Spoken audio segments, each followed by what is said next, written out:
Problem gambling occurs when gambling that used to be a form of recreation, a pastime, or just something fun to do with friends becomes a problem. It can be a problem in many ways: emotional, financial, relationship, work, or time management issues. Most people who seek treatment tell us they are not sure why they can't control their gambling. They're not sure why when they try to cut down or stop, they are unable to, and it leaves them fearful. Problem gambling is different for senior members of the community in several ways. Seniors begin to gamble for different reasons than the rest of the population, and they have special factors which can put them at risk for developing problem gambling. Seniors have a need and a desire for social interaction. Many seniors are retired and have more time on their hands.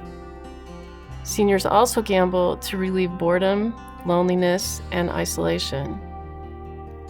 Sometimes seniors gamble to get away from the problems and concerns they may be experiencing in their lives, such as illness, loss of a loved one, and grief. Some seniors may have physical or mental illness or a cognitive impairment that put them at risk of developing problem gambling.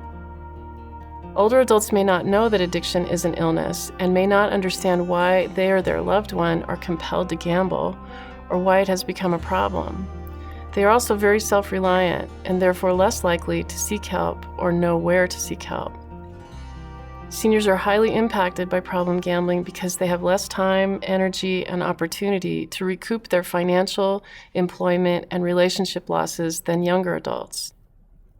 The full cycle of problem gambling and recovery follows a distinct pattern that was identified by the late Dr. Robert Custer.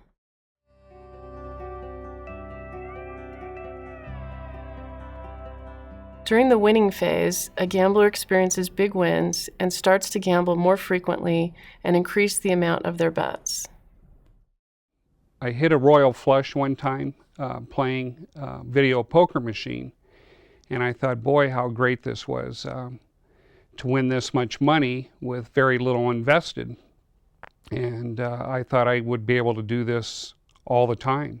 I used to raise the ante a little bit more and bet a little bit more to make myself feel I was winning. If I won $50 or $100, it was pretty good when I first started. Gambling to me was an excitement. It was something that interested me. It was a challenge. Every time I placed a bet or played with different cards or people, that I had the challenge to beat them, like in a sports complex, that you want to win the game. I didn't want to lose. I wanted to win constantly. In the beginning, we would go out and gamble by playing the penny slot machines. It was more or less something social to do, entertainment. Well, most of the time when I was gambling before it became a problem, I was always happy.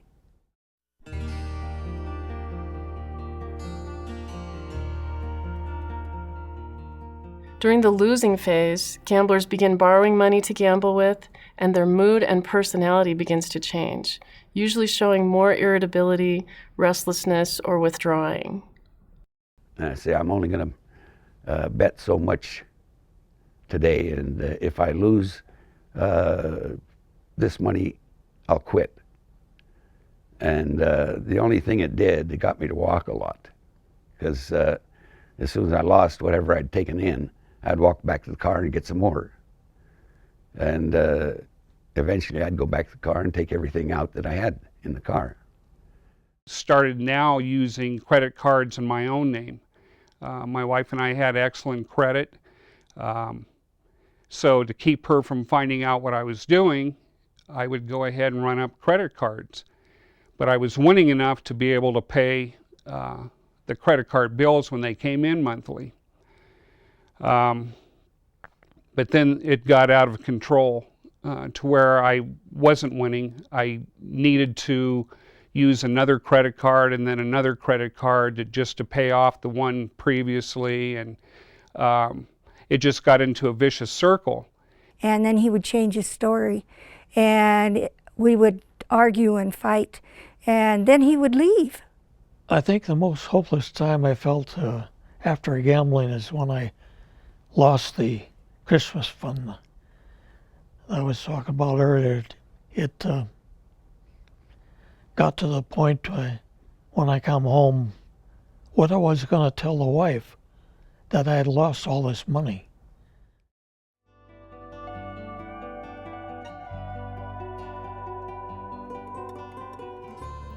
As the downward spiral of problem gambling continues, the desperation phase is marked by a dangerous time during which a problem gambler is no longer enjoying their gambling. They have a great deal of remorse about their actions, but they're unable to stop gambling on their own. I felt it was hitting the bottom of the barrel, scratching everything I can get to get the money to gamble some more, because I want to continue gambling. I used to take some time off work to go gambling and hide the fact that I was going to go gambling, because it was real tough. They would, I could get fired for it, but I never let on where I was going. I was always trying to cover my tracks.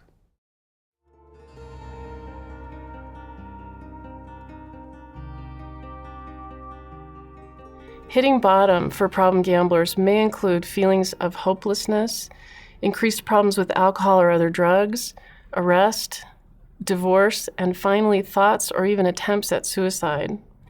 Emotional breakdowns and withdrawal symptoms often occur.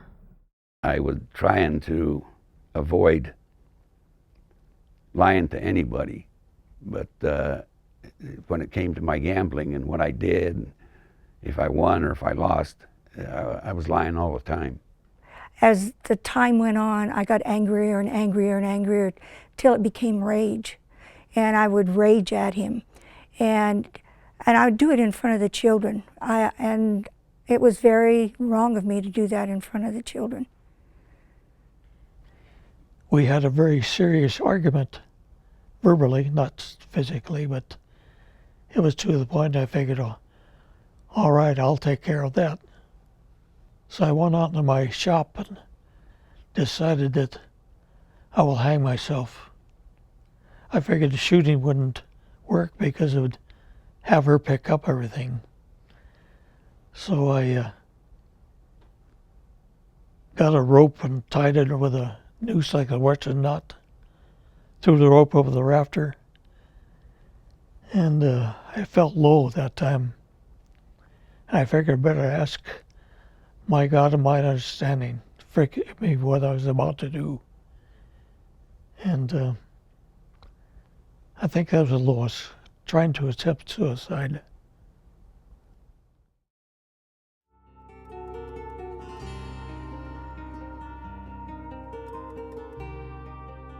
Once a problem gambler has reached the bottom, professionals and family members may reach out with an intervention or whatever means available in the next critical phase. And this is when problem gamblers and their families come to realize that there is hope for them and that something can be done to treat their illness. After that confrontation on that Sunday afternoon, we didn't speak the rest of the day. And in the morning, she left for work, and I was retired. And after I got up in the morning, I went into the restroom, and on the mirror, she had placed a phone number and a little note saying that she thought it was time that I addressed my gambling problem and to seek help. And there was a phone number there, and for me to call that phone number. Were the ones I was really making it so unbearable for them they didn't want to be around me anymore. Like the people some of the people I worked with, and some of the friends at church, because I was capable of lying to any of them. And finally it took the turn that I just had to do something different. And she pointed out the ways I could get help to go into Gamblers Anonymous meetings and reaching out to say that I was a compulsive gambler. That was a big thing, admitting to myself that I had a problem. I didn't think I had a problem. I thought I could control it by myself. When I went into recovery, the counselor at the treatment center my husband was in told me I was doing all the wrong things for all the right reasons, and that she pointed out a lot of the things that I was doing that were very detrimental to our relationship and to both of our recoveries. And she directed me towards some 12-step programs, and I started going to them. And there I was able to talk about what was going on. Originally, I thought that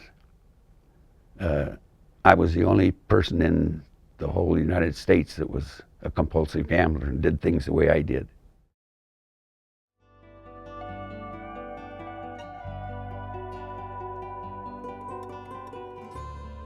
During the rebuilding phase, gamblers begin to see that not only is there help and hope, but they have more quality family time, less impatience, and their moods begin to improve. First thing that the program did for me was to make me be honest. After I started getting clarity back in my life, in my mind, I could see that these programs were going to work for me, and that I needed to embrace and accept them as help. Boy, recovery is something great. Since I've been in recovery, for example, my wife and I have gone closer together. We've established a relationship that, like in the beginning, it's like a new honeymoon. Today I have tools for living, and I'm living my life today to the fullest, and I'm enjoying life.